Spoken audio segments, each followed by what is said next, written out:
Muy bien, jóvenes, vamos a continuar. El día de ayer hemos estado revisando algunas de las formas más frecuentes de presentar datos, ¿no? Habíamos visto que un artículo de investigación, que es un informe, básicamente está compuesto por figuras, por tablas y por ecuaciones. Y todo lo que constituya una imagen viene a tallar dentro de lo que es una figura, ¿no? Y justamente dentro de estas figuras tenemos las famosas gráficas estadísticas. Estas gráficas tienen como objetivo resumir y presentar la información. Resumir y presentar. Habíamos visto algunas, por ejemplo, los polígonos de frecuencia. Los polígonos de frecuencia. Habíamos revisado también la gráfica de ojiva, que va de la mano con las frecuencias absolutas acumuladas. ¿Sí? Acá ya empezamos a hablar de frecuencias acumuladas. Y ahora vamos a entrar con de repente una de las gráficas más utilizadas, que es la gráfica de bandas. Si ustedes observan, en el eje X tenemos variables de qué tipo. Cualitativas, ¿ok? Mientras en el eje Y tenemos una variable cuantitativa discreta. Recuerden que todo lo que se conoce como frecuencia, si nosotros hablamos de una frecuencia, es sinónimo de un conteo, ¿ok? Cuando observan únicamente el término frecuencia, es sinónimo de conteo o también de observación. Conteo o también se puede llamar observación. ¿Ok? Conteo o también observación. Muy bien. Ahora tenemos una gráfica que también es muy interesante, la gráfica de Pareto. Esta gráfica de Pareto es también una gráfica de barras, hay que tener en cuenta. Una gráfica de Pareto es una gráfica especial de barras, donde las frecuencias están ordenadas de mayor a menor, en forma decreciente. Más adelante vamos a analizar en los diseños experimentales que la obtención de gráficas de Pareto nos permite evaluar efectos principales y también efectos de interacción en cuanto al estudio de variables. ¿Ok?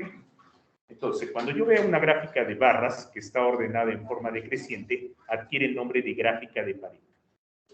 Y ojo, la gráfica de Pareto no solamente es ordenar esos valores, sino que vamos a ver, sirve también para tomar decisiones en estadística e inferencia. Profesor, sí. ¿En el eje X era la cualitativa? Sí, puede ser una variable cualitativa nominal o también puede ser ordinal. El eje Y siempre, en este caso, va a ser una variable cuantitativa. ¿Ok? Y sobre todo, una variable cuantitativa discreta. No estoy diciendo que siempre ocurra eso, mayormente. ¿Ok? Mayormente. Muy bien, después tenemos este tipo de gráficas, las gráficas circulares o también llamadas gráficas de pie o gráficas de pastel. Estas gráficas de pastel tienen una peculiaridad. Es recomendable siempre trabajarlas con porcentajes. ¿Ok? Con porcentajes. No tiene mucho sentido elaborar una gráfica de segmentos circulares si yo voy a trabajar con frecuencias absolutas simples o con conteos. ¿Ok? Lo que yo trato de ver acá es cómo, por ejemplo, el porcentaje hace relación a la cantidad de datos observados. ¿Ok? El porcentaje hace relación a la cantidad de datos observados. Se sobreentiende que ¿cuál sería el porcentaje global? Si yo sumo todas las varias, 100%, ¿no? Entonces, yo de repente en el examen coloco una gráfica así y no pongo un dato. Pues ustedes simplemente hacen una resta, correcto, y me dicen cuál sería el valor faltante. Ojo chicos, las preguntas en mis exámenes son así. Es un gráfico, falta un dato y les pregunto. Y no sé después qué sucede. Creo que ocurren cosas un tanto extrañas. Diagramas de dispersión. En los diagramas de dispersión, vean que ya tengo en la escala del eje X una variable cuantitativa, que puede ser discreta o también puede ser continua. No hay realmente digamos, una normativa que nos diga que siempre van variables cuantitativas discretas con discretas. No. Podemos relacionar prácticamente todos los tipos de variables. Eso depende mucho del tipo de estudio que vayamos a ejecutar. ¿Ok? ¿En qué se diferencia una gráfica de dispersión con una gráfica de puntos? No es lo mismo. Una gráfica de dispersión, si ustedes observan, tiene dos ejes. ¿Ok? Tiene dos ejes. Un eje Y y un eje X. Acá nosotros tenemos variables cuantitativas, acá tenemos variables cuantitativas. Así que podemos ir haciendo una representación. Una gráfica de puntos únicamente tiene un eje. El eje X, por ejemplo, acá tenemos 1, 2, 3, 4 y 5. Y en función de la repetición de cada uno de estos valores, por ejemplo, yo tengo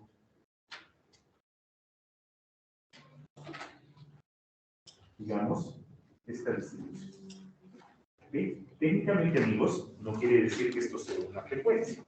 ¿Ok? Esto realmente no es una frecuencia, simplemente estoy viendo cuántos valores en una observación estoy reportando. Ojo, no es una frecuencia. Alguien me diría, profe, pero fácil, coloque acá eje Y. Acá hay 1, acá hay 2, acá hay 3. No, ese no es el objetivo. Es únicamente vincular una variable, ¿ok?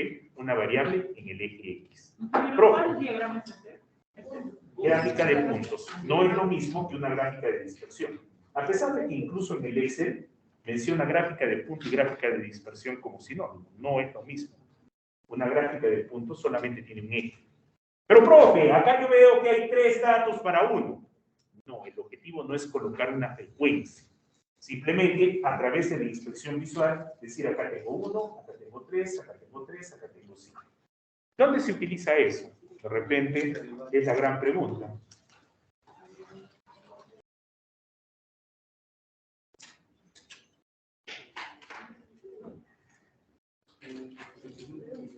Cuando se hace estudios de exactitud.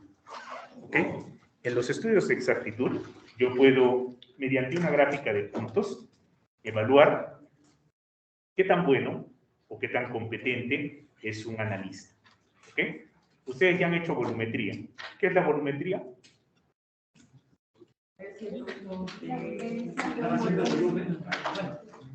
Medición de volumen, ya, pero ese no es el real objetivo de una volumetría.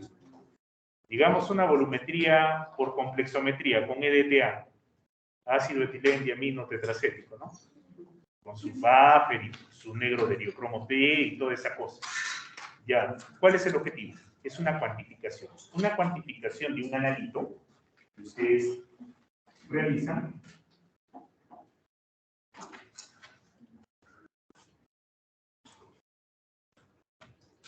con una buletita, de preferencia,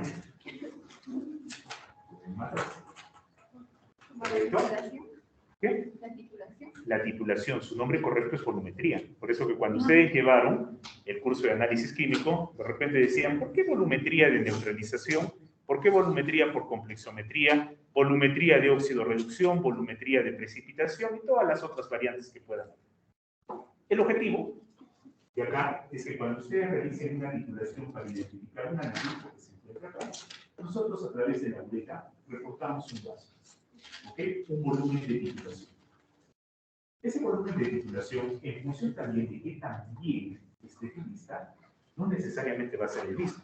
Igual, por ejemplo, cuando se usan indicadores, ese cambio de coloración, ¿a quién se le ha pasado una gotita cuando hacía titulación, no? Con fenolftaleína de repente.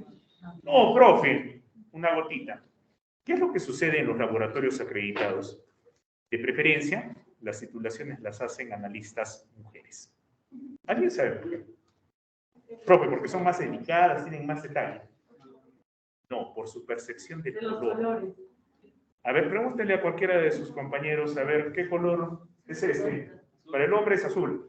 En cambio, la mujer empieza a sacar un ramo de colores, ¿no? Dice, no, sobre todo en el rojo, ¿no? Rojo carmín, rojo, no sé, azul noche, azul celeste, no sé.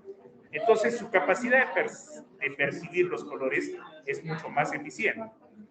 ¿Y cómo hacían ustedes un estudio por volumetría? ¿Cuántas veces repetían el ensayo? A ver. Una vez, ahí es honesto, una sola vez. Lo ideal para tener una data, 5. ¿Ok? 1 no es nada recomendable. Y les explico por qué. ¿Qué tal si algo del procedimiento de la volumetría no está bien? ¿Cómo tú podrías reportar un resultado solamente con un ensayo? Por eso también, ¿qué ocurre en las tesis? Pero, profe, yo ya lo hice una vez. Con una sola vez puedes reportar un resultado. Lo ideal es tener repeticiones. Las repeticiones te van a ayudar a identificar si es que hay variación en tu respuesta. Y justamente yo puedo considerar que para una determinada muestra, trabajando eficientemente, el valor es de 10. ¿Ok? 10 mililitros del volumen de titular.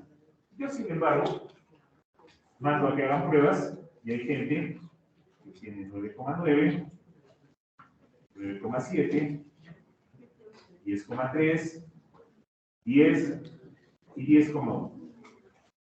Ojo, eso evidentemente como promedio se muestra, ¿ok? Se sobreentiende que vienen de una serie de repeticiones, por lo menos 5. Entonces, yo con una gráfica de puntos puedo ayudar a visualizar qué tan bien va esa titulación, ¿ok? ¿Qué tanto se acerca el 10? ¿Ok? ¿Y cuántas veces estoy repitiendo? ¿Ok? Entonces, esa es una de las formas de presentar. Recuerden, chicos, acá nosotros vamos a dar herramientas de estadística general y cada uno en función también de sus intereses, tiene que ir relacionando, ¿no? Tiene que ir relacionando. A ver, lo que hacía la volada, de repente tenía un fundamento adicional. Entonces tengo que tener un mayor cuidado en el tratamiento de los datos. Por eso llevan estadística. Estadística no es para enseñarles volumetría. Tampoco es para enseñarles todo el fundamento matemático, sino para aplicar herramientas donde yo pueda sacar una conclusión que me sirva en función de datos. Por ejemplo, si ustedes reportan esto así, ¿qué conclusión saco? Profe, ¿es diferente de 10? No, eso no es suficiente argumento para tomar una decisión. ¿Ok? Muy bien. Asimismo, cuando se trabaja en el sector industrial, hay una serie de gráficas que son las denominadas series de tiempo. Esas gráficas de series de tiempo sirven también para controlar un proceso, es decir, evaluar la fluctuación de una variable en función del tiempo. Y evidentemente, empezar a tomar algunas decisiones. ¿Ya han llevado control de bioprocesos o no? Sí. Ya. En control de bioprocesos hay también este tipo de gráficas. ¿Ok? En estas gráficas, ustedes a medida que avanzan en el tiempo pueden ver de repente si el pH de una solución necesita ser ajustado. Es decir, tengo que trabajar con límites inferiores y con límites superiores. De repente en ese momento les hablaban de 3 desviaciones estándar, 2 desviaciones estándar o algo por el estilo. Eso es simplemente en función de una medida de dispersión. Nosotros vamos a trabajar con intervalos de confianza. El intervalo de confianza considera mayor información, no solamente la desviación estándar. ¿Eso sería un histograma? No. Un histograma es una gráfica de barras. Es una gráfica de barras, pero ustedes van a ver que el histograma, un histograma nos ayuda a agrupar información. Cuando tienes demasiados datos, por ejemplo, digamos acá, yo quiero cuantificar amilasa o cualquier enzima, ¿ok? Entonces, dependiendo de muchos factores, yo puedo obtener resultados sumamente variables. Entonces, yo no puedo reportar en función de barras, de repente la frecuencia de una cuantificación. Saldría por un gráfico gigantesco. Entonces, cuando yo tengo mucha fluctuación en los valores, tengo que empaquetarlos en clases. Y justamente, producto de ese empaquetamiento, nace el famoso histograma. El histograma, a diferencia de una gráfica de barras, tiene esta forma. ¿Es una gráfica de barras? Sí, es una gráfica de barras, solo que cada barra no tiene separación. Esa es la principal diferencia, ¿no? Porque alguien podría decir, no, que esto es un histograma. No, esto es una simple gráfica de barras. Y pregunta, profe, ¿por qué trae distancias? Las gráficas de barras generalmente colocan en el eje de X variables cualitativas, mientras que acá tú vas a tener variables cuantitativas. Y es más, vas a tener lo que se conoce como clases, ¿ok? Clases de datos. Entonces, esas clases van a ir juntas unas de otras.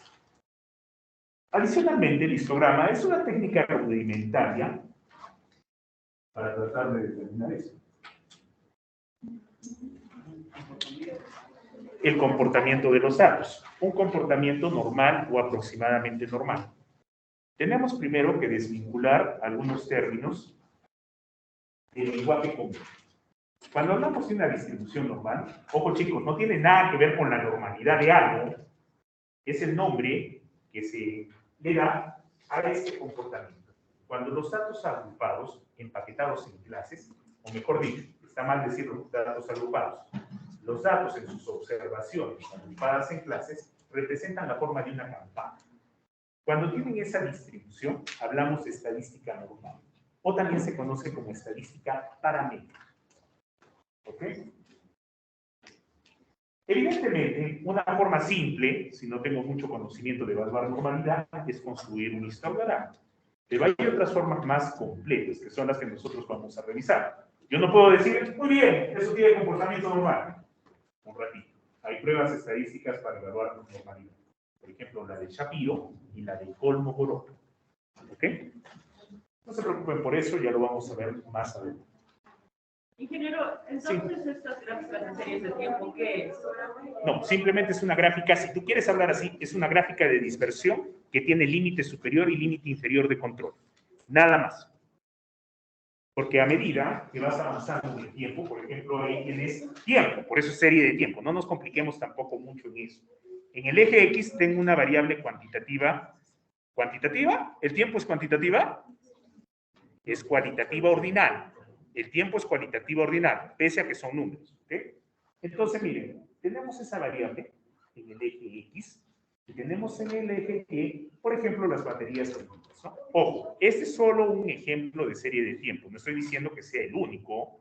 Por ejemplo, acá yo quiero evaluar, a medida que ha ido transcurriendo el tiempo, cómo se incrementaba o cómo iba cayendo la venta de baterías, ¿no? Entonces, ¿qué conclusiones puedes sacar de ahí? Y a medida que han ido transcurriendo los años, se ha incrementado la venta de baterías. ¿Y por qué?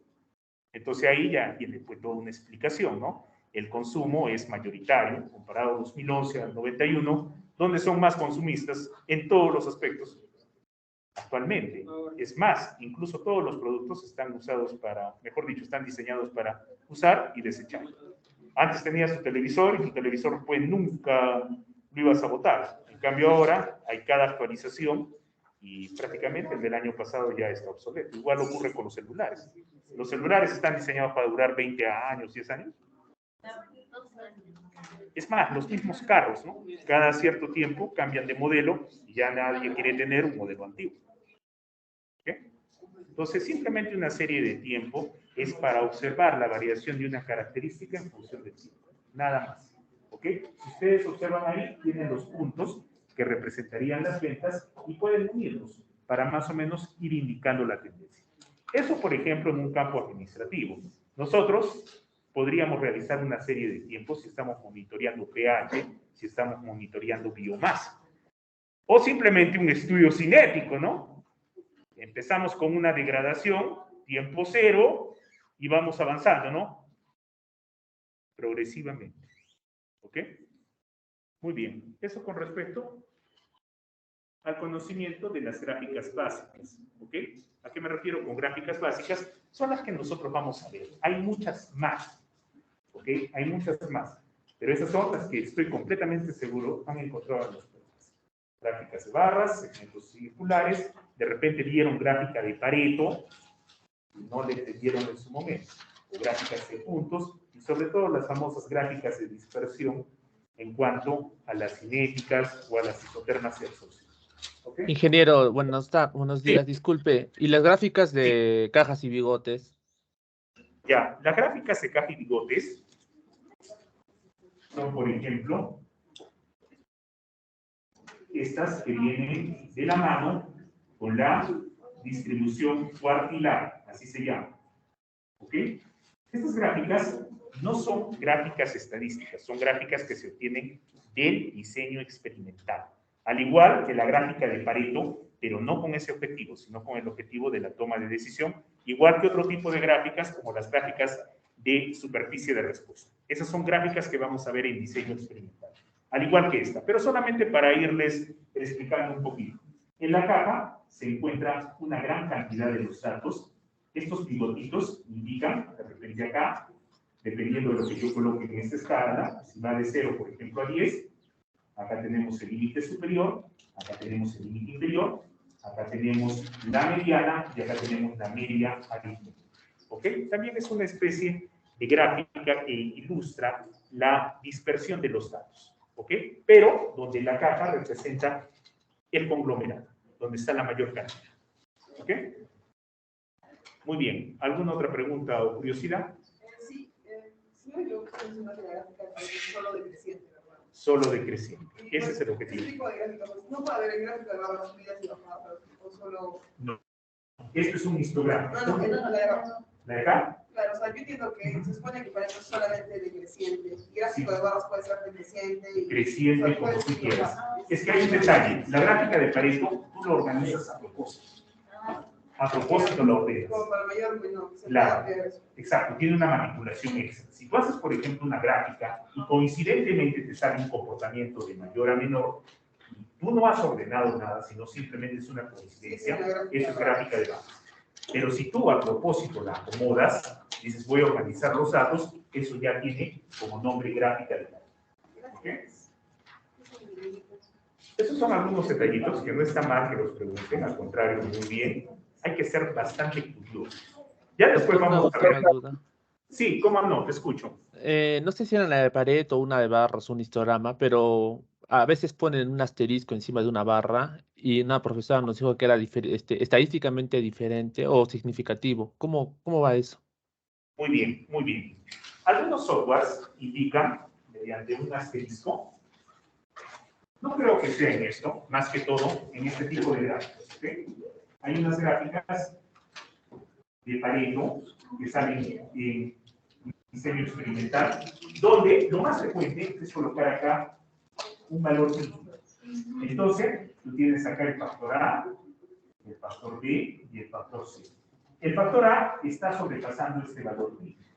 Por lo tanto, tiene un efecto estadísticamente significativo. ¿Ok? Dependiendo del software, algunos colocan acá un asterisco. ¿Ok? ¿Y qué indica ese asterisco? Es como un llamado. Le dice, en función del procesamiento de los datos, ese factor o esa variable tiene un efecto que es significativo. ¿Y qué quiere decir significativo? Que de repente la temperatura, el pH, lo que tú estés evaluando, depende de la manipulación de ese factor. Por ejemplo, la biomasa. ¿De qué puede depender? El tipo de sustrato. Tengo acá sustrato A, sustrato B y sustrato C. Entonces, ¿cuál es el que tiene un efecto para que haya mayor crecimiento de biomasa? El sustrato A. Entonces, o lo puede hacer mediante un límite de confianza, o lo puede hacer con un llamado de un asterisco. Eso depende del software. Ya lo vamos a ver. ¿Ok? La pregunta de su compañero es muy pertinente por lo siguiente. Los software estadísticos generalmente hacen llamados, mejor dicho, los software estadísticos generalmente hacen llamados con asteriscos. Es decir, donde tú observes un asterisco o un color diferente, te dice, ese factor o esta variable es el responsable de lo que estás analizando. Es el que tiene la mayor repercusión. ¿Ok? Pero eso ya lo vamos a ir viendo poco a poco. Estamos primero conociendo de una forma global. Ya después vamos a entrar con todos los detalles. Sí. La orientación de las barras, tanto horizontal o vertical, depende de... Sí, depende del gusto. Depende del gusto. Normalmente, cuando nosotros trabajamos con una gráfica de Pareto para evaluar efectos significativos, normalmente se presenta así, de forma horizontal.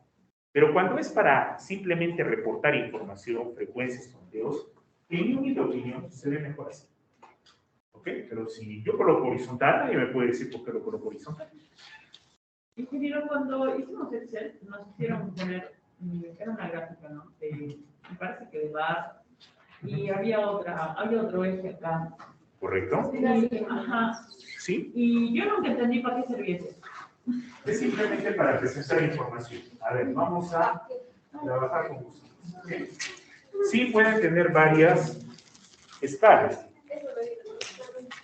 Les voy a presentar de repente la más común. ¿Ok?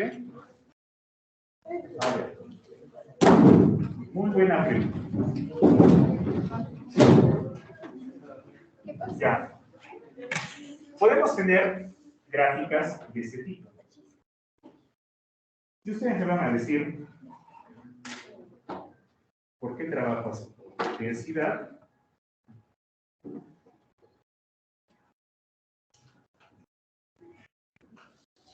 Acá también coloco densidad en gramos sobre centímetro.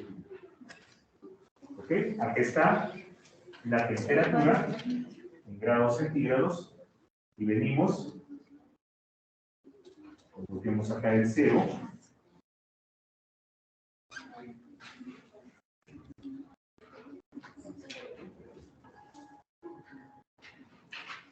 Acá coloquemos 1, 0,7, 0,5 y 0,2. Igual acá.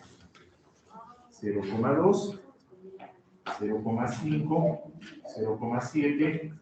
Bueno, no está muy bien, pero a ver.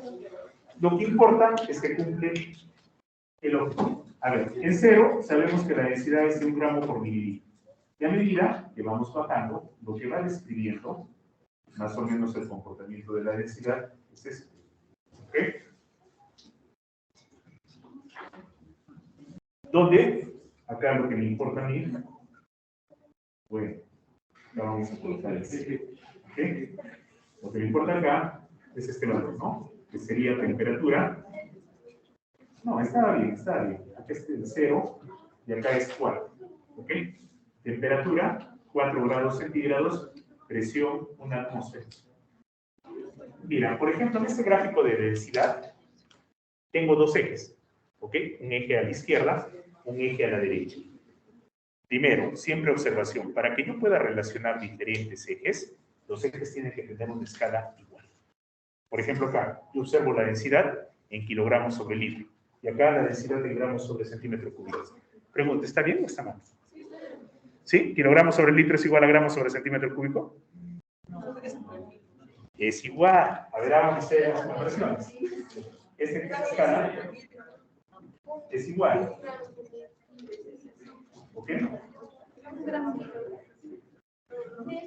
¿Qué es lo diferente? Cuando yo trabajo con esta otra escala, que les gusta mucho en ingeniería de reactores, igual en balance de materia, kilogramos por metro cúbico, esa sí es diferente.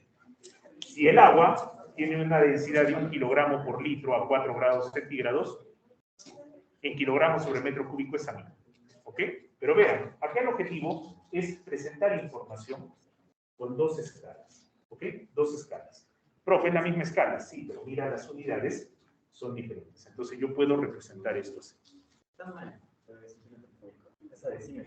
No. ¿No? ¿Apostamos? ¿Tu nota de curso? Sí. ¿Qué Google? Haz el cálculo. Tu nota del curso. Te pongo 20 en la primera fase. Con todos ustedes. A ver. 10 kilogramos por litro. Sería igual a 10 gramos sobre centímetro cúbico. Miren, se está jugando su nota. A ver. ¿La hacemos o no la hacemos? Hagan la conversión. 10 kilogramos sobre litro es igual a 10 gramos sobre centímetro centímetro cúbico. ¿Sí o no? A ver, rápido, hagan el cálculo. El curso no tiene como objetivo esto.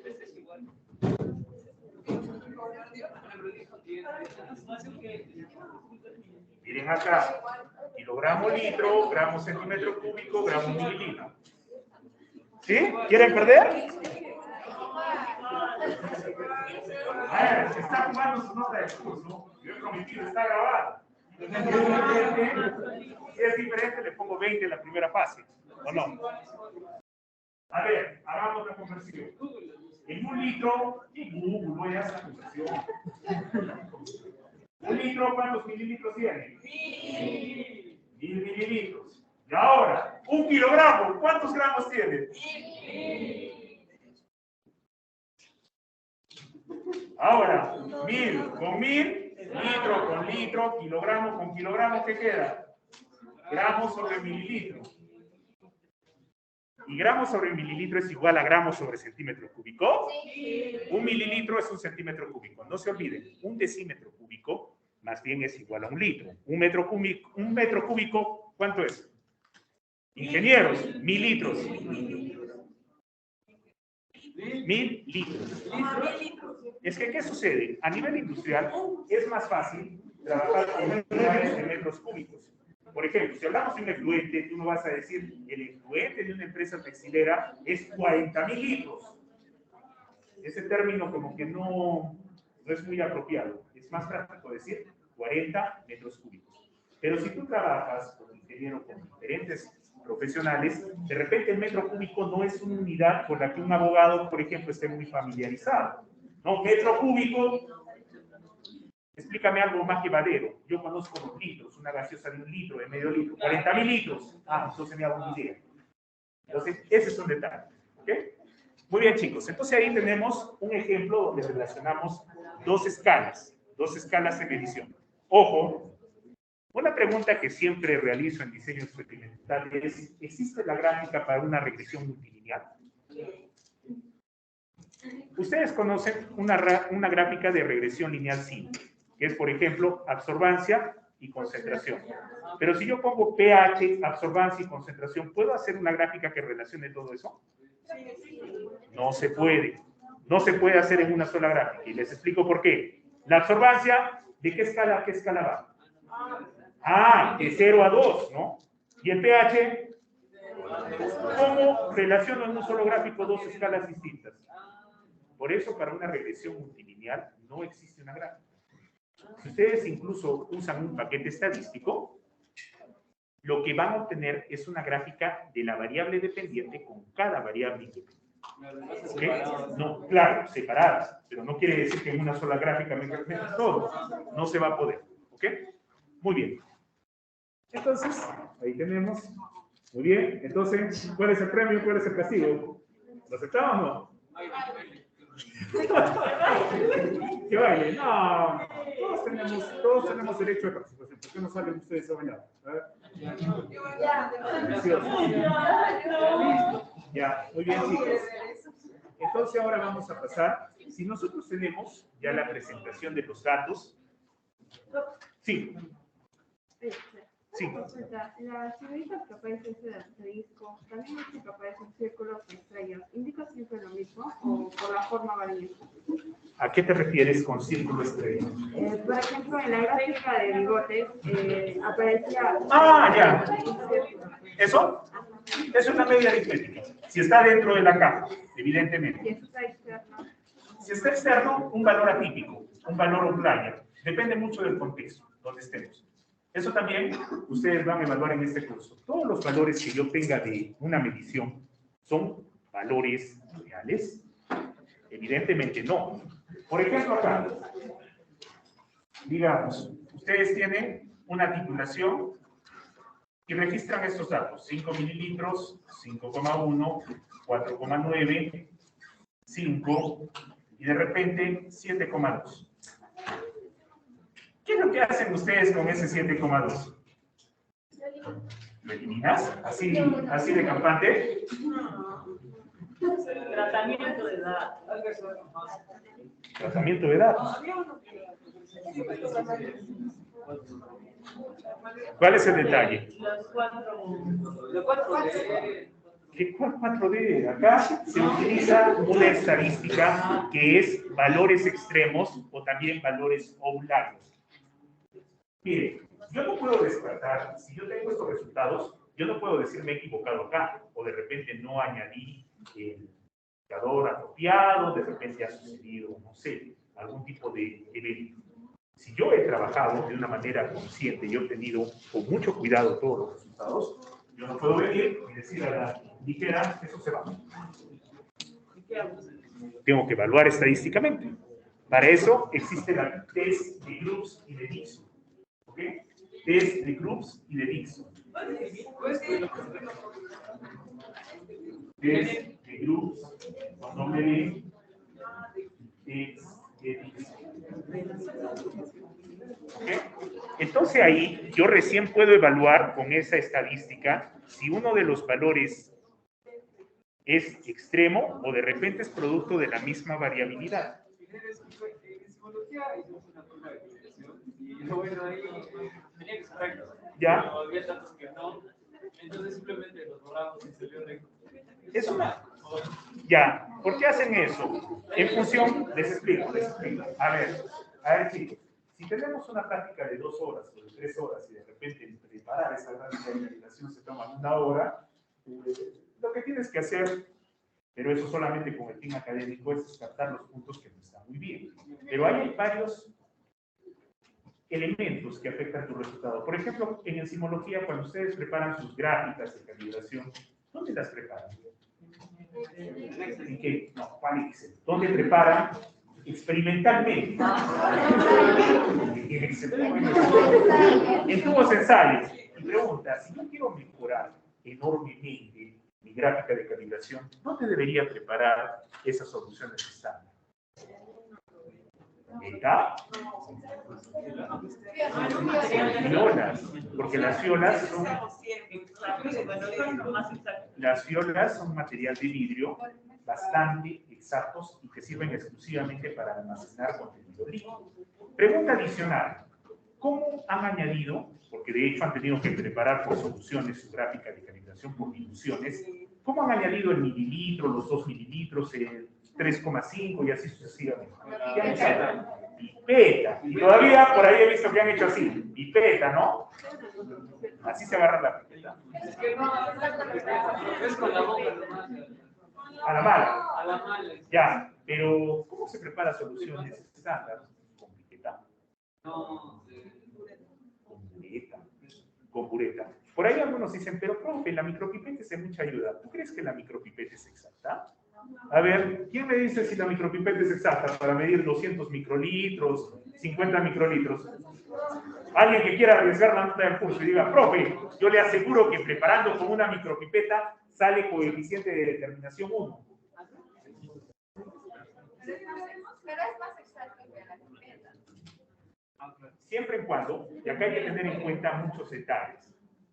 Por favor, chicos, tenemos que ser muy analistas. Si ustedes están preparando soluciones estándar y utilizan una micropipeta que no ha sido calibrada, que no está verificada y es una micropipeta que está por ahí botada, de hecho, va a dar mediciones bastante inexactas. ¿Ok? Es más, incluso los que son extremadamente exagerados en la preparación de curvas de calibración, como ustedes le llaman, pesan. Para mejorar todo, pesan la cantidad estándar. ¿Alguien me podría decir por qué es más lógico pesar que medir? es más exacto. Una balanza de 4 dígitos. Tienes la capacidad de controlar más. ¿Alguien ha escuchado, por ejemplo, de titulaciones espectrofotométricas? ¿Se puede titular con un espectrofotómetro? ¿Han escuchado eso? ¿Se puede titular en esa celda de 5 mililitros? Sí, se puede titular. Y es más, incluso hay barras magnéticas para colocar dentro de esa celda. ¿Cuál es la ventaja de utilizar una titulación espectrofotométrica? Tienes más cantidad de decimales. Y aparte, es una determinación cuantitativa en función de la absorbancia, siempre y cuando el cambio se dé por cambio de intensidad de color. Igual, ¿qué más interesante hacer de repente una titulación electroquímica, una potenciométrica, para determinar, no sé, una neutralización. Es mucho más eficiente. ¿Han hecho titulaciones potenciométricas? Ahí con el electrodo de pH. Ahí ni siquiera necesitas indicador, simplemente ves el cambio del pH. Encuentras la primera derivada y la segunda derivada y el punto de inflexión, ¿no? Por ahí algunos recuerdan lo que estamos hablando. Por allá atrás algunos se están durmiendo, también dicen. Bueno. Ya. El test de Strux y el test de Dixon van con dos medidas. Una es la media y otra es la desviación estándar. Asimismo, tienen valores críticos. ¿Qué significa valores críticos? Esos valores que sirven como límites de decisión. ¿Ok? Y después vamos a ver todo eso. Primero lo primero. Muy bien. Las competencias para esta primera parte, siempre, y de repente los que ya han llevado el curso saben que esto es muy necesario. La primera parte es necesaria. A mí tampoco es que me guste hacer eso. ¿Ok? Realmente yo encuentro que la estadística es muy útil a partir de los conceptos inferenciales. Los conceptos descriptivos son necesarios. Si alguien está aprendiendo estadística es necesario. Porque después miras una gráfica y parece increíble. En una sustentación de tesis te preguntan ¿cuál es este tipo de gráfica? Y no sabes qué decir. Porque solamente conoces gráfica de barras y gráfica de segmentos circulares. ¿Ok? Entonces, poco a poco. Las competencias, amigos, es realizar distribuciones de frecuencia simple y acumulada. Acá ya hay un nuevo término, frecuencia acumulada. ¿Qué significa una frecuencia acumulada? Una frecuencia producto de la sumatoria. ¿Ok? Vamos a ir sumando progresivamente. Segunda competencia, construye histogramas a partir de datos cuantitativos, discretos y continuos. ¿Ok? Los histogramas son exclusivamente para ese tipo de datos. Yo no voy a poder realizar un histograma si en el eje de las X tengo una variable cualitativa. Por favor, pregunta para nuestra primera evaluación. ¿Ok? Yo no puedo trabajar histogramas si tengo variables cualitativas.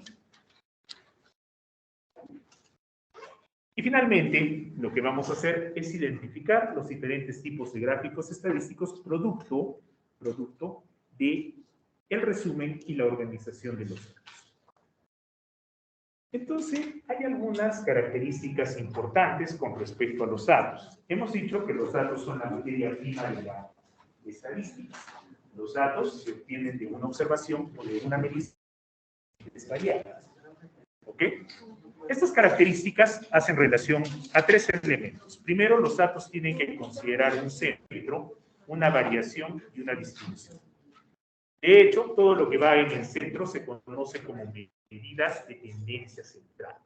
Y ustedes ya las conocen. Es la media, la mediana y la moda, en sus diferentes versiones. La variación es más que todo una medición de la cantidad en que los diferentes valores de los datos distan entre sí. Muchos creen que reportar una desviación estándar es reportar realmente la variación de un conjunto de datos. Eso no es así. La variación de datos solamente te indica dispersión. Solo es dispersión.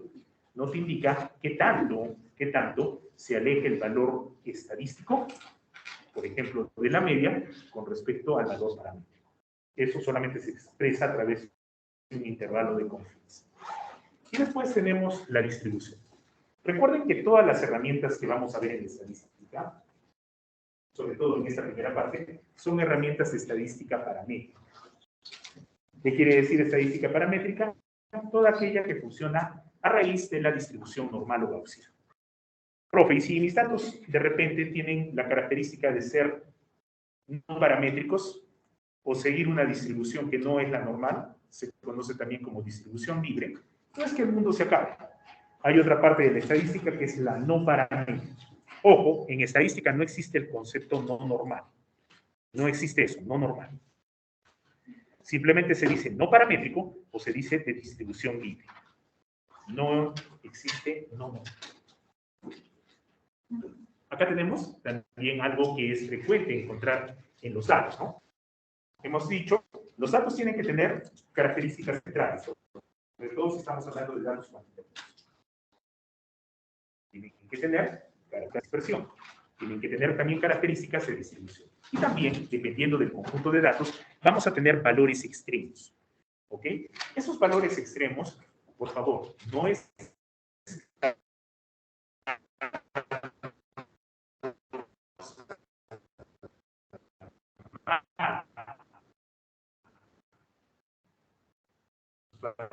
valores extremos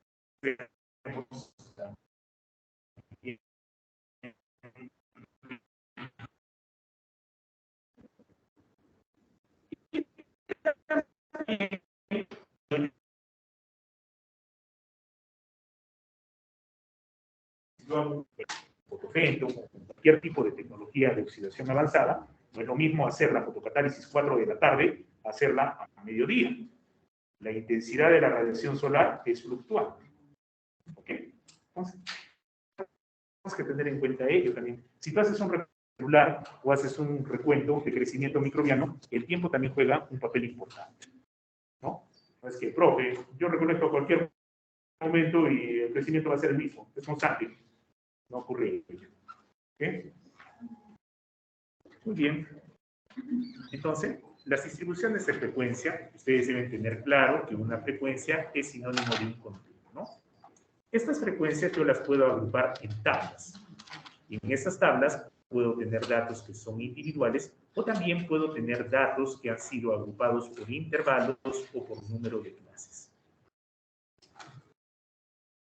Y justamente cuando yo empiezo a trabajar con los histogramas empiezan a aparecer estos términos. Límites de clase inferiores, límites de clase superiores y fronteras de clase. Eso también es importante. ¿Se acuerdan de intervalos? Intervalo abierto, intervalo cerrado. Eso va de la mano justamente con la generación de las clases en un histograma. Ya pasaba mucho sol, ¿por qué la pizarra está así? A ver, yo puedo tener diferentes intervalos que van a ser representados de esta forma. ¿Ok? Hay diferentes maneras de representación. Eso hacíamos con el día. Ahora no. 30 a 40. Con el día. Ya. Miren ahí. Acá hay un detalle. Nosotros tenemos este 20 que está presente tanto en esta primera clase como en esta segunda. Pregunta, si yo tuviera un dato, por ejemplo, tendría el 20, ¿dónde lo coloco? En la segunda. En la segunda, donde el intervalo está cerrado. Porque si nosotros hablamos de una dispersión de datos, esto más o menos sería lo mismo a esta escritura. Realmente acá va de 10 a 19, mientras que acá va de 20 a 29. ¿Ok? En cierta forma, este es el límite superior. ¿Ok? Yo puedo escribir los intervalos en un histograma de las dos formas. De repente la más utilizada es la primera. ¿Ok? Pero ahora ha habido varios autores como Debord y también como Triola que recomiendan usar esto para evitar cualquier tipo de confusión, ¿no? Porque si alguien no tiene muy claro lo que es un intervalo abierto, lo que es un intervalo cerrado, entra en esa disyuntiva. Profe, si tengo 20, exactamente dónde lo coloco, ¿no? Y eso hace que se altere un poco tu distribución. ¿Ok? Entonces, bastante lógicas estas definiciones. Límite de clase inferior simplemente son las cifras más pequeñas que pueden pertenecer a todas las clases que consumen. El límite de clase superior, simplemente la cifra más grande. Y la frontera de clase, en este caso, la frontera de clase, ¿cuál sería la frontera entre 19 y 20? En términos muy prácticos, la estadística menciona, es el punto intermedio, 19,5. ¿Ok? Eso es una frontera de clase. Ingeniero, ¿qué se dice? ¿Punto o coma? Muy bien. En el idioma español, lo recomendable utilizar coma decimal. En el idioma inglés no hay vuelta que darle. En el idioma inglés es el punto. ¿Ok? Por eso si ustedes revisan todos los papers, todo es con punto. Pero en el español, como somos un tanto especiales, por decirlo así, no se han puesto del todo de acuerdo. ¿Cuál es la única recomendación que yo te doy, incluso en las tesis? Tus dictaminadores, ¿qué te dicen? Desde el comienzo. Si utilizas punto, utiliza punto absolutamente para todo el documento. Si utilizas coma, coma para todo el documento. Pero según el sistema internacional y todo eso, ¿qué es lo que menciona? En el idioma español, lo recomendable es utilizar la coma. Y también lo recomendable es hacer esto. Si escribes en miles, un pequeño espacio. Los contadores, los economistas, no sé por qué tienen la manía de hacer esto.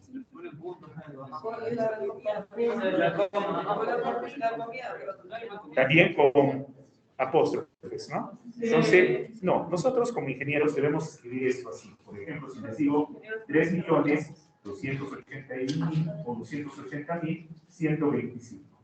Una pequeña separación, ¿ok? Es lo recomendable. Profesor, realmente si somos muy exigentes, ¿qué tenemos que usar en el idioma español? La coma decimal, ¿ok? Pero acá tenemos una cierta flexibilidad, incluso ustedes van a encontrar mucha información en español. Solamente se debe considerar, si tú colocas punto para separar decimales desde el inicio hasta el fin. Profesor, en su curso, coma decimal para separar, ¿ok? Muy bien. Entonces, amigos, acá tenemos justamente una pequeña explicación de todo. Vean que las fronteras de clase son esos valores que están entre el límite superior y el límite inferior de un nuevo intervalo o de una nueva clase, ¿no? Por ejemplo, el primer intervalo viene de 21 hasta 30. Seamos siempre observadores. ¿Por qué hay un signo de interrogación en la primera flecha y por qué también hay un signo de interrogación en la última flecha? ¿Cuál es la razón? Simple, usemos el sentido común. No sabemos, correcto, no sabemos de dónde viene eso, no sabemos a dónde va, simplemente estoy observando ese tránsito. ¿Ok? Vean ustedes que realmente el ancho de la clase, ojo, escuchen eso, el ancho de la clase va del límite inferior al límite inferior o del límite superior al límite superior. ¿Cuál es el ancho de clase de esos intervalos?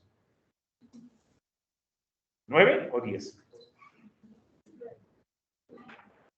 Vuelvo a repetir, el ancho de clase se determina viendo la distancia que existe del límite inferior al límite inferior o del límite superior al límite superior.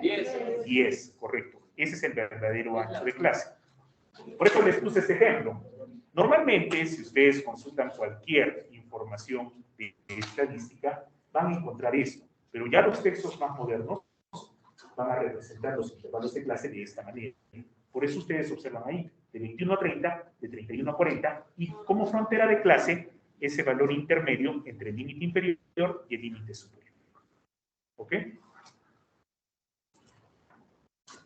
Asimismo, hay otras definiciones como marca de clase. La marca de clase es el punto medio de la clase. ¿Y qué es lo más recomendable? Lo que está más estandarizado. Esa marca de clase tiene que salir necesariamente del intervalo, no de acá. ¿Ok? Lo más recomendable es que la marca de clase salga de este punto. En este caso sería 15. ¿Ok? Muy bien, chicos. Habíamos mencionado que todo lo que obtenemos producto de un conteo se conoce como frecuencia absoluta sin. Esa frecuencia, la marca de clase, el valor representativo de todo ese intervalo. ¿Ok? Muy bien. Ahora, cuando nosotros tenemos de repente diferentes intervalos de clase, lo primero que vamos a calcular es esto. F sub i. F sub i en histogramas se conoce como frecuencia absoluta sin. ¿Ok? Frecuencia absoluta sin. En términos muy básicos, un conteo. ¿Ok? Después vamos a tener eso. H minúscula sub i. ¿Qué significa eso? Frecuencia relativa sin. ¿Ok? Frecuencia relativa sin.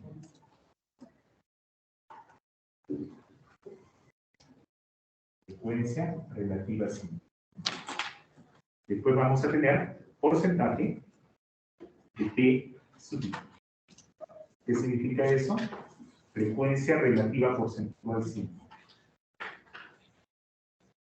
Frecuencia relativa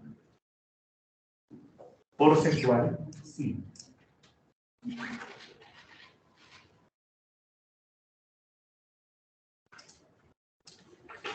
Después vamos a tener estas otras frecuencias, F mayúscula, sub I, que es frecuencia absoluta acumulada. Frecuencia absoluta acumulada.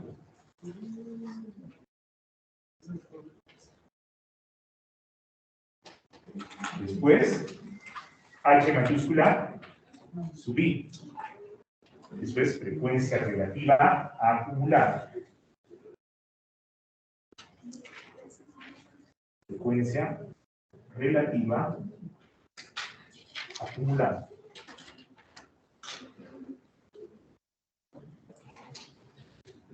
Y finalmente, porcentaje de mayúscula sub I. Frecuencia relativa porcentual acumulada. Frecuencia relativa porcentual acumulada.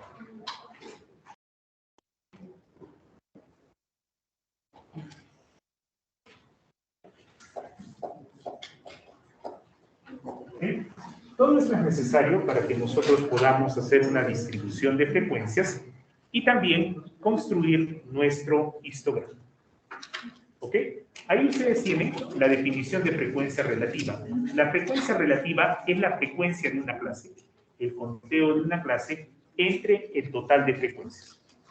¿Ok? O la sumatoria total de frecuencias.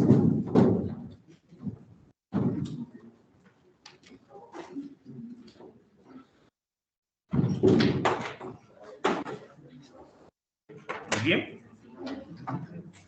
Vamos copiando que recién empieza lo bueno de este curso. Toda la parte descriptiva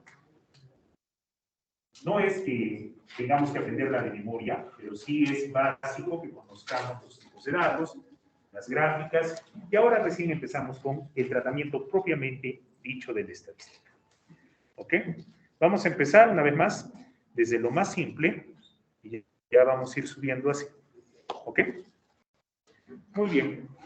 Ahora sí van a necesitar estar, por decirlo así, atentos. Si nosotros hablamos de distribuciones de frecuencia acumulativa, simplemente son sumatorias para cada clase. ¿Ok?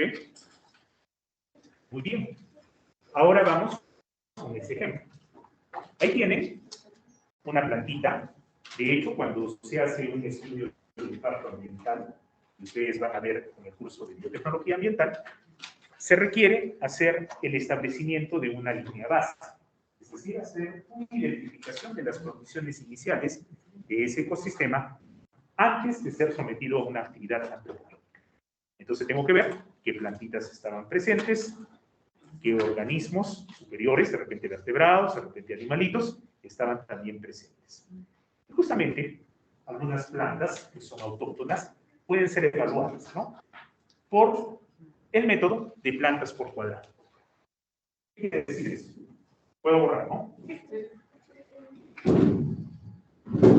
Ustedes pueden tener una sectorización de un determinado terreno. Obviamente, para hacer eso se requieren estudios topográficos, estudios también de sectorización de área. Y yo puedo tener un área de este tipo, ¿no? Esta área yo la voy a dividir de esta forma. ¿Ok? En cuadrados. Y de repente yo quiero buscar esa plantita, Carex flaca, que es de la familia Ciperaceae. Y en ese cuadrito encuentro un hígado. ¿Ok? En este otro cuadrito encuentro solo una plantita. Acá encuentro dos. Acá de repente encuentro tres. Acá de repente encuentro 6. Y así sucesivamente. Por favor, chicos, acá tener mucho cuidado con esto. Cuando se hace este recuento, lógicamente se toma en cuenta algunas consideraciones. Por ejemplo, ¿qué pasaría si una plantita está? ¿No? Tiene que haber su criterio de toma de muestra. ¿Ok? Esa especificación. Muy bien. Nosotros no nos vamos a enfocar en eso. Solamente ver que esta es la forma de obtener esa data. Miren ustedes. Número de plantas por cuadrado.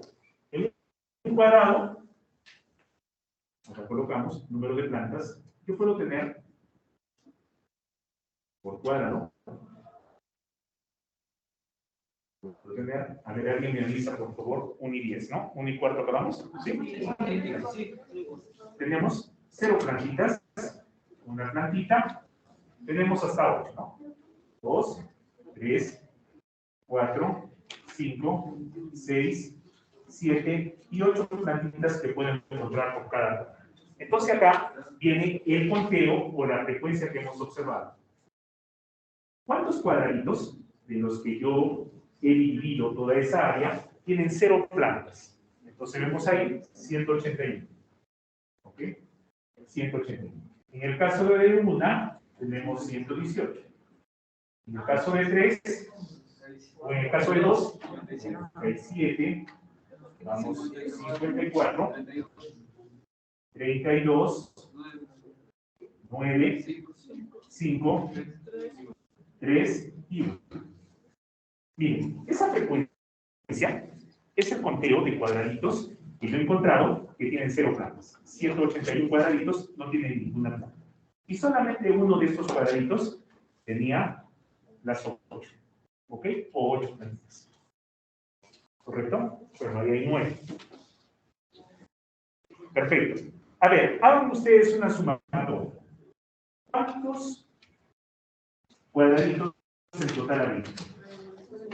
A ver, sumen todo eso.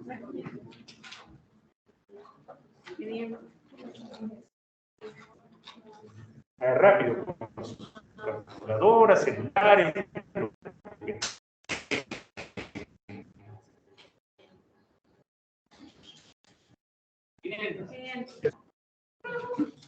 Perfecto. Esta frecuencia nosotros la vamos a traducir como una frecuencia absoluta simple. ¿Ok? La frecuencia absoluta simple es el conteo. ¿Ok? El conteo directo de una característica. Ahora, lo que vamos a hacer es calcular la frecuencia relativa simple. ¿Ok? ¿Cómo se calcula esa frecuencia relativa simple? Cada observación de la clase, según el modelo matemático, 181 entre el total. Entre 500. Ese procedimiento lo vamos a ejecutar para cada uno. ¿Ok? Al final, cuando tú sumes todas las frecuencias relativas, te tienes que sumar 1, porque son relativas. Recuerda, está relacionando cada una con el total. Ingeniero, esto cuando lo hacíamos, por ejemplo, en el proyecto, yo entiendo qué es lo que se tiene que hacer y hacerlo lo puedo hacer, pero ¿para qué sirve? Para saber las proporciones. Por ejemplo, en relación al total, ¿cuánto representa 181? Al porcentaje. Claro. Tú tienes que 500 es el 100%. 181, ¿cuánto representa en términos de fracción? Esta es una introducción para ir ganando, por decir así, un poco de práctica en lo que es probabilidades. Las probabilidades son, en cierta forma, frecuencias relativas. Es decir, si yo, por ejemplo, en ese momento sorteo un plumón, ¿cuál es tu probabilidad de sacarlo? 1 entre 70. ¿Qué tal si yo te doy boletos y de repente tú te agarras 10? Tu probabilidad aumenta. Es decir, la representación de que sucede un evento con respecto al total va modificando en función de las observaciones. ¿Ok?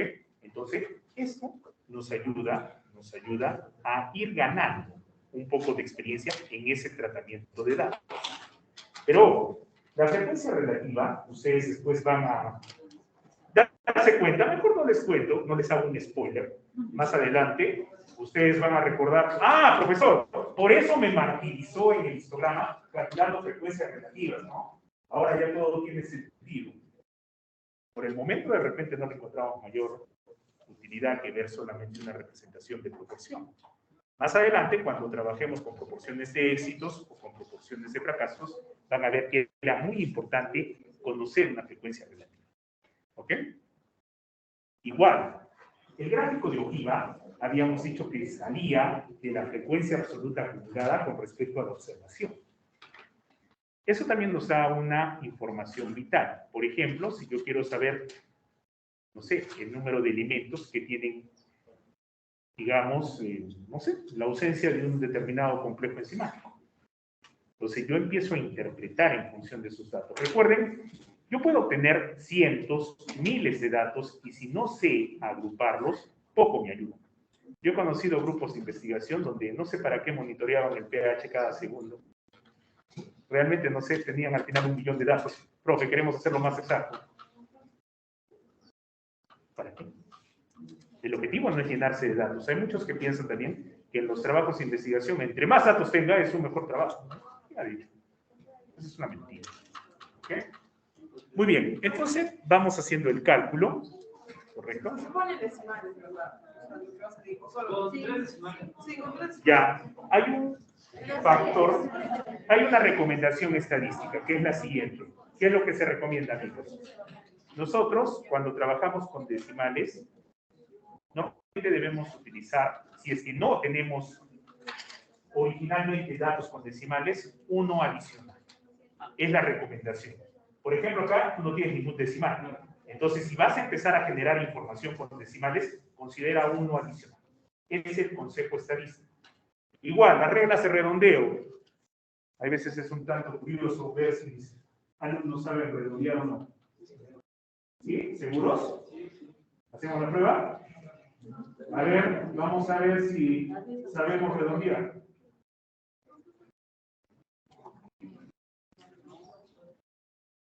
A ver, redondeen a los decimales. El primero. 0.99. ¿Quién les ha dicho eso? Cuando tenemos acá, antes del 5, un número par, se queda así, como número par. Cuando tenemos un número impar y después tenemos 5, sube al siguiente. 0,98. Cuando tengo 0, el 0 se comporta como un par. Si tiene 5 adelante, Nada. Nada, 0 no es. mejor dicho, se comporta como un impar. ¿Ok? Sube al siguiente. El 0 sube al siguiente. Pero ojo, ya, les voy a explicar cuando hagamos el histograma más adelante por qué se aplica el criterio de redondear si antes tienen un número par, no les va a salir el 100%. ¿Okay? Este es un criterio netamente estadístico cuando se trabajan con arcos decimales. Recuerda que al final, así como tú buscas con la espectroscopía tener una cuantificación muy exacta, igual acá, si tú trabajas con números, vas a darte cuenta que algunas veces se descuadra un poquito la cosa. Claro, por eso se supone que estaba ahí 99. Siempre te quedas, ¿no? Así. O sea, ¿esta regla tenemos que usarla solo en estadística o En todo lo que involucre datos. Es la forma más precisa del redondeo. Miren ahí. ¿Alguien se acuerda de las presiones parciales de Dalton? Nada, no se acuerdan de la fisicoquímica, ¿no? Las presiones parciales, su sumatoria daba una presión total. Y de repente cuando hicieron en fisicoquímica sus cálculos, jamás les daba una atmósfera o 2 atmósferas, porque era la presión total. ¿Por qué? Justamente por el criterio del redondeo. Salía un poquito más o un poquito menos.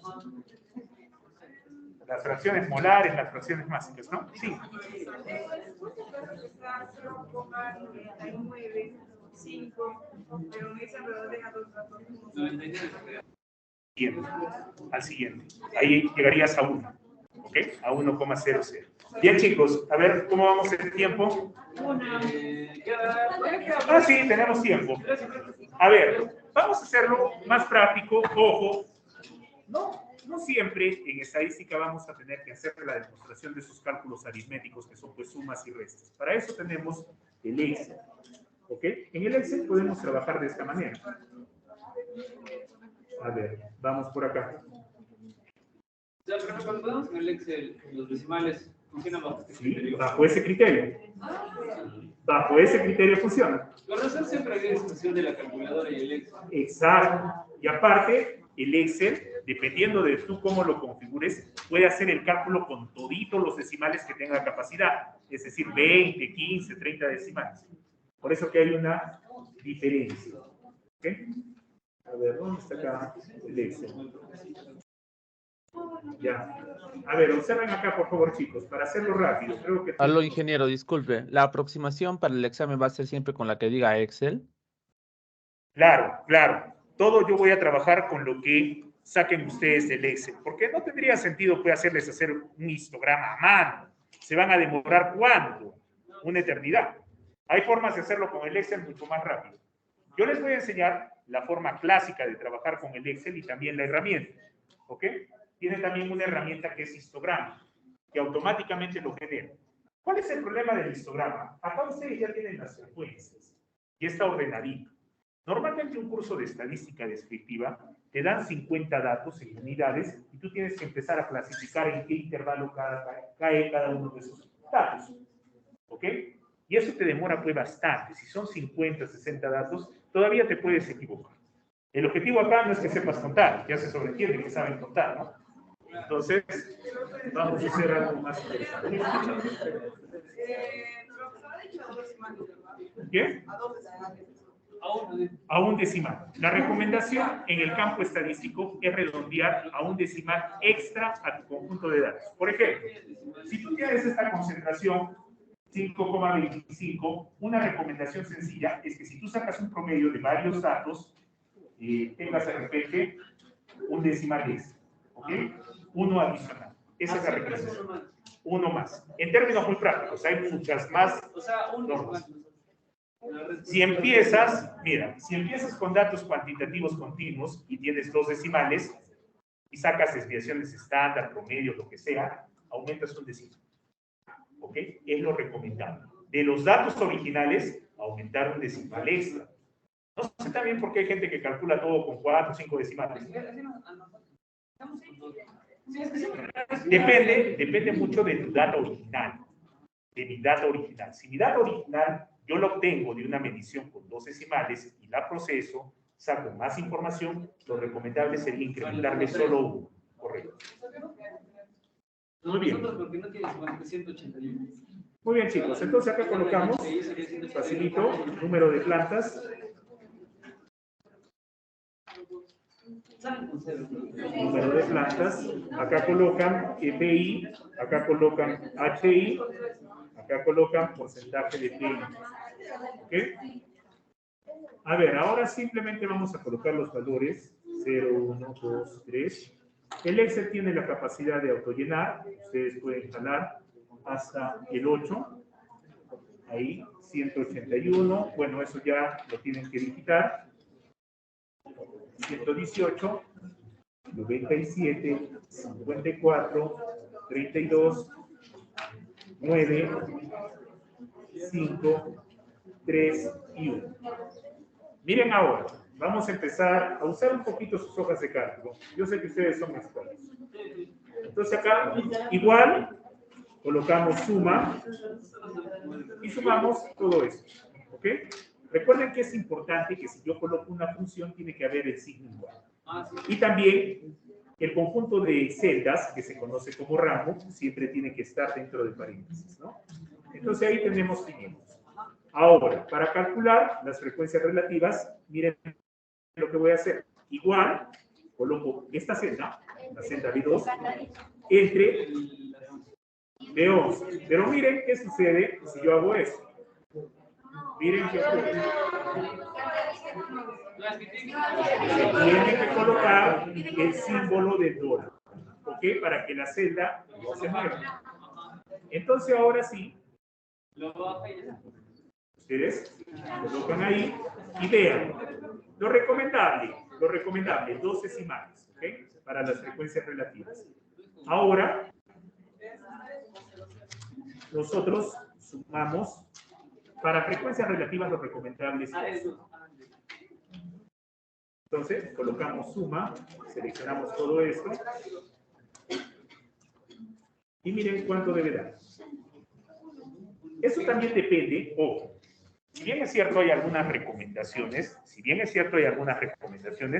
estas recomendaciones se pueden modificar en función de mi criterio. No nos acostumbremos a seguir recetas. ¿Sería correcto colocar en el último valor 0,00? No. Entonces, ¿qué te dice ahí tu criterio? La recomendación me dice un decimal más, pero acá veo que eso no va a ser de mucha utilidad. Entonces, correcto, colocamos 3. Recuerden, chicos, en la ciencia no hay nada absoluto. No hay nada absoluto. Yo tengo que ir afinando todo. ¿Ok? Igual acá. Este porcentaje es mucho más fácil. Es el anterior, la frecuencia relativa. Ya saben, el por es asterisco por 100. Entonces, ahora simplemente jalas ahí. Y si tú ejecutas la suma, jalas el de acá, te da 100%. ¿Ok? Muchos prefieren trabajar con las frecuencias relativas porcentuales con números enteros. Pero, ojo, esas son las recomendaciones que se dan, pero depende mucho de cómo tú vayas a presentar tu información. ¿Ok? Por ejemplo, acá, algunos mencionan, muy bien, redondéelo así. No sería del todo correcto ver que un dato es 0, porque 0 es ausencia. Quiero ver todo ese criterio en mi examen. No sé qué sucede en mi examen, pierden todo el criterio y se equivocan en cosas como esa. A ver, si sumamos, tenemos el 100%. Ahora, acá podemos ir colocando las frecuencias absolutas acumuladas. ¿Ok? H sub I, de acá, porcentaje de P sub I. ¿Ok? Miren acá, chicos, ¿qué es lo que vamos a hacer? La primera celda es esta, 181. Coloco B2. ¿Ok? Ahora, ¿qué es lo que vamos a hacer acá? Esta celda va a ser igual a la anterior, a esa de 181, más 118. De tal suerte que si ustedes siguen desplazándose, por simple lógica, el último valor, ¿cuál debería ser? 500, porque se están acumulando. Igual acá, en la frecuencia relativa acumulada, primer valor, siempre, empezamos con él. En el segundo caso, colocamos el anterior más el siguiente, enter, y miren, bajamos. Y miren, al final, las frecuencias absolutas, las frecuencias, mejor dicho, acumuladas, sean absolutas, relativas simples o relativas porcentuales, el último dato siempre va a ser la sumatoria total. ¿Ok? Por eso ahí van viendo cómo se va armando, 500 y 1. Y acá, ya bastante fácil, ¿no? Si ustedes quieren, multiplican esto por 100, o si quieren hacer la tarea anterior, 36,2, acá sería más el siguiente, de tal suerte que obtenemos 100. Esa es la forma clásica de trabajar con frecuencias tanto simples como acumuladas. Ahora la pregunta, profe, ¿cómo sale el histograma? El histograma siempre se trabaja con frecuencias absolutas simples. Es decir, seleccionamos esto, ¿ok? Vamos a insertar. No es necesario, correcto, no es necesario trabajar con ello. Y acá vamos a colocar esta, correcto. Y pregunta, ¿es un histograma? No. ¿Por qué sí y por qué no?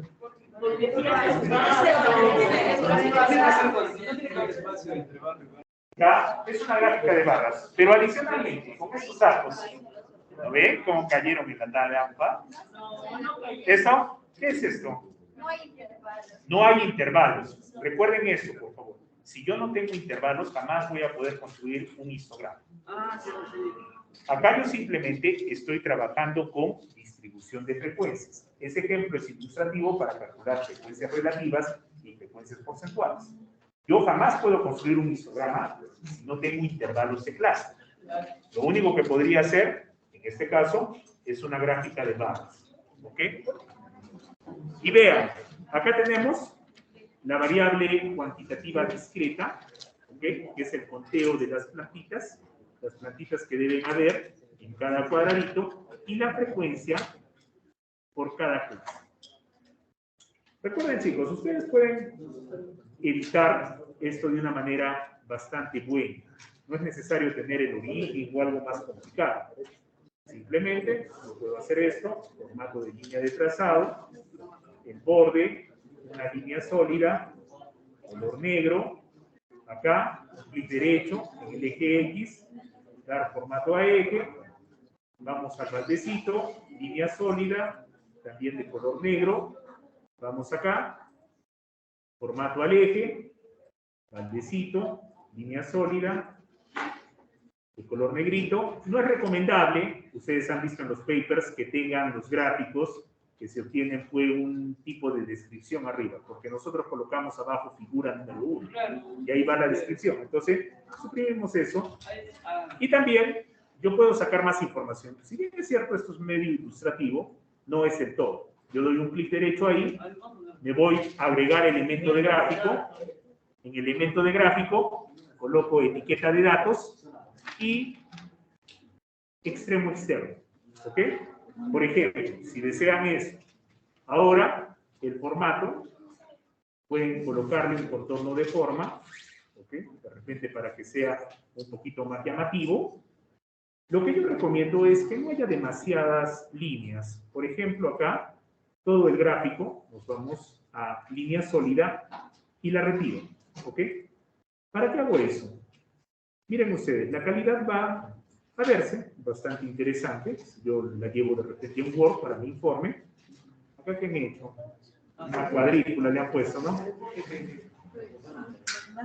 A ver, ¿dónde se saca eso? Revisar en vista. En vista. Ahí. Líneas de cuadrícula. Ya, perfecto. Hemos aprendido algo. Siempre se aprende. Miren acá, chicos. Si yo pego, hay diferentes formas de pegar también los gráficos al Word. Lo recomendable es esta. Mantener formato de origen y vincular datos. Porque si ustedes pegan como una imagen, miren la calidad. Yo particularmente prefiero la primera. Aparte que ahí puedo seguir editando, ¿no? Ahí aparecen las opciones. Pero en cambio acá, simplemente es una imagen. Ahí no puedo hacer nada. ¿Ok? La segunda, ¿ok? La segunda. Y miren, no es bueno que haya tanto marco. Hay gente que le gusta exageradamente los marcos. Todas las investigaciones tienen sus gráficas limpias, ¿ok? Sencillas. Tampoco colocar un color para cada uno. En este caso no es lo más apropiado. Y la graduación sería, ¿no? La graduación. ¿Cómo la graduación? En los márgenes se pone las líneas graduadas, ¿no? No es lo más apropiado, porque mira, ahí te estás colocando la frecuencia. Ya no es necesario. Ya, perfecto. Perfecto, muy bien. Entonces, estaríamos concluyendo. Sí.